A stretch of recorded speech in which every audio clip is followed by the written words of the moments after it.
Central பேங்கோட net banking ஆப்பான Cent mobile ஆப்ல எப்படி வந்து ஃபண்ட் ட்ரான்ஸ்ஃபர் வந்து பண்றது அப்படிங்கறத வந்து பார்க்க போறோம்.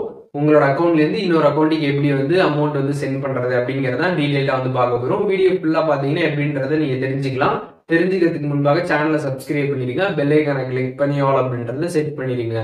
வீடியோக்குள்ள போகலாம். சென்ட் மொபைல் ஆப் வந்து ஓப்பன் பண்ணிடுங்க. ஒன்ஸ் நீங்கள் ஆப் ஓப்பன் பண்ணதுமே கீழே வந்து ஃபண்ட் ட்ரான்ஸ்ஃபர் அப்படின்னு ஒரு ஆப்ஷன் கொடுத்துருப்பாங்க. அந்த ஆப்ஷன் கிளிக் பண்ணதுமே இதில் வந்து ஃப்ரம் அக்கௌண்ட் கொடுத்துருப்பாங்க. ஃப்ரம் அக்கௌண்ட்டில் வந்துட்டு உங்களோட பேங்க் அக்கௌண்ட்டை நீங்கள் செலக்ட் பண்ணணும். அதுக்கப்புறம் வந்து பே டைப் வந்து கேட்டிருப்பாங்க. செல்ஃப் அக்கௌண்ட்டா இல்லை வந்து வித்தின் பேங்க்கா அதர் பேங்க்கா அப்படின்ற மாதிரி ஆப்ஷன்ஸ் எல்லாமே வந்து இருக்கும். இப்போ வந்து சென்ட்ரல் பேங்க்கில் இன்னொரு அக்கௌண்ட்டுக்கு நீங்கள் ட்ரான்ஸ்ஃபர் பண்ணால் வித்தின் பேங்க் நீங்கள் கொடுக்கலாம். இல்லை அதர் பேங்க் நீங்கள் ட்ரான்ஸ்ஃபர் பண்ண போகிறீங்கன்னா அதர் பேங்க் நீங்கள் வந்து கிளிக் பண்ணிக்கோங்க.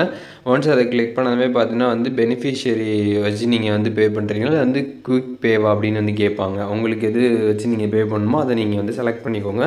இப்போ நான் வந்து குயிக் பே கொடுத்துருக்கேன். ஸோ ஒன்ஸ் அதை கொடுத்ததுக்கப்புறம் பார்த்தீங்கன்னா வந்து அக்கௌண்ட்டு நேம் வந்து கேட்டிருப்பாங்க. அந்த ஹோல்டர் நேம் நீங்கள் வந்து என்ட்ரு பண்ணணும். அதுக்கப்புறம் பார்த்தீங்கன்னா வந்து அக்கௌண்ட் நம்பரு, அதுக்கப்புறம் திருப்பி அக்கௌண்ட் நம்பர் என்ட்ரு பண்ணிட்டு அக்கௌண்ட் டைப் வந்து கேட்டிருப்பாங்க. ஸோ அதையுமே நீங்கள் வந்து செலக்ட் பண்ணணும். எல்லாமே நீங்கள் செலக்ட் பண்ணி முடிச்சுட்டு அதுக்கப்புறம் ஐஎஃப்சி கோடு வந்து கேட்டிருப்பாங்க. அதுக்கப்புறம் எவ்வளோ அமௌண்ட் நீங்கள் வந்து ட்ரான்ஸ்ஃபர் பண்ணுறீங்க, அதுக்கப்புறம் ரிமார்க்ஸ் பார்த்தீங்கன்னா வந்து கேட்டிருப்பாங்க.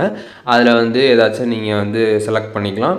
செலக்ட் பண்ணிட்டு அதுக்கப்புறம் கீழே பார்த்தீங்கன்னா வந்து ட்ரான்சாக்ஷன் பாஸ்வேர்டு வந்து கேட்டிருப்பாங்க. ஸோ இந்த பாஸ்வேர்டு உங்களுக்கு வந்து தெரில அப்படின்னா அதை எப்படி வந்து நம்ம ரீசெட் பண்ணி அந்த பாஸ்வேர்ட் செட் பண்ணுறதுன்னு சொல்லிட்டு நம்ம சேனல் ஆல்ரெடி வீடியோ போட்டிருக்கோம். டிஸ்கிரிப்ஷனில் லிங்க் இருக்குது. நீங்கள் அதை செக் பண்ணிங்கன்னா இந்த பாஸ்வேர்டு என்னன்றதை தெரிஞ்சுக்கலாம். ஸோ இந்த ட்ரான்சாக்ஷன் பாஸ்வேர்டு நீங்கள் வந்து என்ட்ரு பண்ணிட்டு ப்ரொசீட் கொடுத்துடணும். ஒன்ஸ் கொடுத்ததுக்கப்புறம் பார்த்தீங்கன்னா வந்து ஃப்ரம் அக்கௌண்ட்டு டு அக்கௌண்ட்டு எவ்வளோ அமௌண்ட் எல்லா டீட்டெயில்ஸுமே உங்களுக்கு கம்ப்ளீட்டாக வந்து ஷோ ஆகும். அதில் வந்து கன்ஃபார்ம் கொடுத்து நீங்கள் வந்து பேங்க் ட்ரான்ஸ்ஃபர் பார்த்தீங்கன்னா வந்து பண்ணிடலாம். ஸோ இப்போது இந்த வீடியோ மூலியமாக சென்ட் மொபைல்லேருந்து எப்படி வந்து இன்னொரு பேங்க்கு வந்து ஃபண்ட் ட்ரான்ஸ்ஃபர் வந்து பண்ணுறது அப்படிங்கிறத டீட்டெயிலாக தெரிஞ்சிருப்பீங்கன்னு நினைக்கிறேன்.